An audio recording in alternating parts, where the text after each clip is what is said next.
இல்ல அவன் உங்களுடைய நல்லா பாத்துக்குவான். ஆமா நல்லா பாத்துவோமா, வேற எல்லாம் பாத்துவோமா. சோபி நடக்கும்போது அவ கால் தயாரில படாம ரோஜா பூ கொட்டி அதுல இருக்க முள்ளு குத்தாம அப்படியே தாங்கி தாங்கி தாங்கி தாங்கி தாங்கி தாங்கி தாங்கி தாங்கி தாங்கி தாங்கி தாங்கி தாங்கினது போதும். அப்பா அம்மா கூட வரல, மாமா தானே வந்தான்.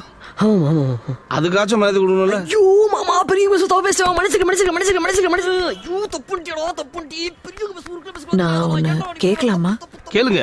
உங்களுக்கு ஒரு பொண்ணு இருந்து இப்படி ஒரு பையன் பொண்ணு கேட்டு வந்தா கட்டி கொடுப்பீங்களா? இதுக்கும் மேல தெய்வம் மதிக்க வேண்டிய மாமா இருக்கு. தப்பு தப்பு தப்பு தப்பு தப்பு தப்பு தப்பு தப்பு தப்பு தப்பு தப்பு கொடுக்க மாட்டேங்க, நீங்களும் கொடுக்காதீங்க. நான் பொண்ணு கேட்டு வந்தது தப்புதான், நான் வரேங்க. மாமா என்னடா உங்க யாருக்குமே என் காதல் புரியல. ஒரு நாள் இந்த குடும்பத்துக்கு ஒரு நிலைமை வரும். அப்ப இந்த குடும்பத்துக்காக நான் மட்டும் தான் வருவேன். அப்ப என் காதல் சோபிக்கு புரியும், சோபி அக்கா கோகிலா உங்களுக்கு புரியும், சோபியோட அம்மா ஆண்டி உங்க பேரு